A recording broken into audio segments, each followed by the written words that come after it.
va à Nanterre. Oui, je sais encore. Ça va pas durer, profitez-en. On va voir Milo Rao, Family.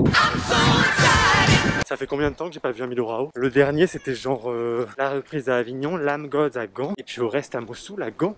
Family, ça s'inscrit dans sa série sur les crimes contemporains. Il y avait eu Five Easy Pieces sur l'affaire Marc Dutroux jouée par des enfants. Il y avait eu La Reprise qui était un fait divers sur un crime homophobe. Et là dans Family, c'est un fait divers d'une famille sans histoire du nord de la France, un peu bourgeoise, qui s'est pendue un soir. On n'a rien trouvé, pas de raison apparente, pas d'histoire d'argent, pas d'alcool, pas de dette, rien. Pourquoi? Et l'affaire a été classée sans suite. Et pour interpréter cette famille, donc de 2 adultes et 2 enfants et 2 chiens, Milo Rao a tout simplement fait appel à des comédiens, Anne Miller qui est membre de la troupe du NT Gent à Gand et son mari Philippe Peters et leurs 2 enfants.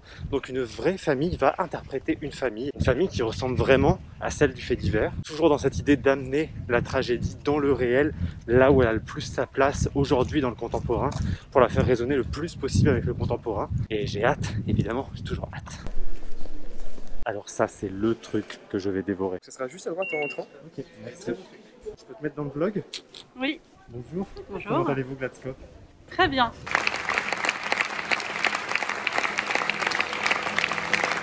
Bon, je vais rien dire maintenant parce que c'est impossible, je n'ai pas les esprits puis je suis en train de débattre avec Nariman là.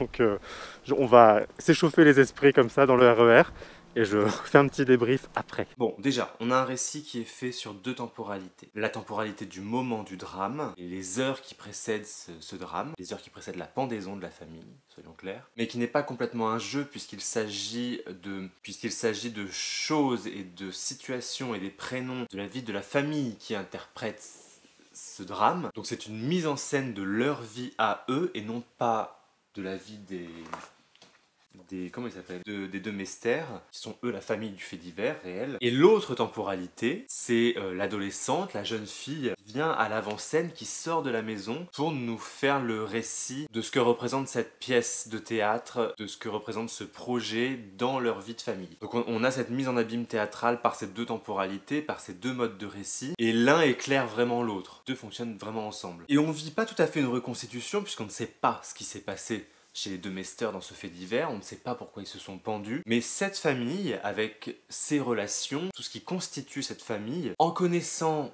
la finalité de l'histoire, c'est-à-dire 2 parents, 2 enfants qui se pendent, très bien habillés, en laissant juste un mot désolé, on a trop déconné, ça c'est ce qu'on connaît. Et bien en connaissant cette image finale, en connaissant cette finalité, ils vont écrire une histoire sans jamais donner une seule cause ou une seule raison, rien n'est expliqué. Quand le spectacle commence, la décision est déjà prise. Ce soir, ils se pendront. Donc on est après la décision, comme dans une tragédie, souvent on est après les faits, après le drame. Bon bah là on est après la décision qui va mener au drame. Et donc on sait très bien que ça va arriver. Et tout le long, alors qu'il ne se passe absolument rien, alors qu'on est dans l'ordinarité d'une vie de famille, il va y avoir la mise en scène de cette mort. Et le moment que je trouve le plus étrange au final, c'est le moment où ils accrochent les cordes. L'image finale de cette pendaison, elle est atroce, mais il faut les accrocher, ces putains de cordes. C'est un long travail de mise en scène de se pendre. Et la fin, de toute façon, et l'image de fin est atroce, hein, de toute façon.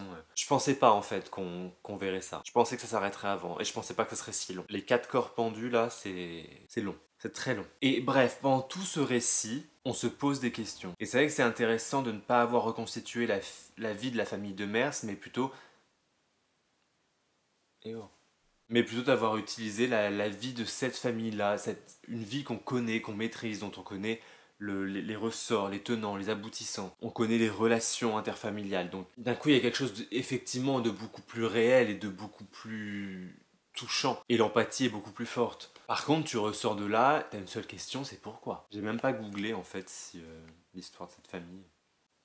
C'est fou, il n'y a absolument aucune explication. La confiance et l'union qu'il faut dans une famille, parce que le suicide par pendaison, c'est un geste individuel. Il y a 4 cordes, il y a 4 tabourets. On peut dire à 3 on saute, s'il y en a un qui saute pas, bon bah les autres sont morts et pas lui. Et donc là, en faisant ça, il faut être certain et avoir la confiance absolue que tout le monde va le faire. Et encore une fois, ce qui est perturbant, comme à chaque fois dans le travail de Milo Rao, c'est ce débordement dans le monde réel. Bon là, on parle d'un fait divers qui vient du réel, mais on ne l'apporte pas sur scène, c'est ce qui se passe sur scène qui va impacter le réel, c'est-à-dire une nouvelle famille. Il n'y a pas de reproduction du réel sur scène. C'est quand même hyper violent, la gamine elle a 14 ans sur scène, tous les soirs avec ses parents ils mettent en scène leur suicide.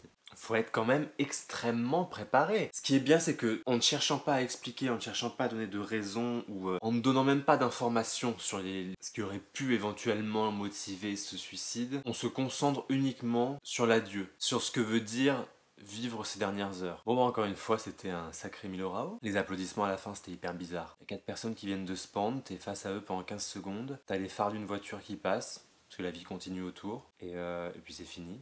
Et le générique du début, c'est pas marqué avec dans le rôle 2 ou avec machin, c'est marqué comme parent, comme parent, un tel et un tel, dans l'idée que on ne reprend pas des rôles, on reprend des archétypes. Break.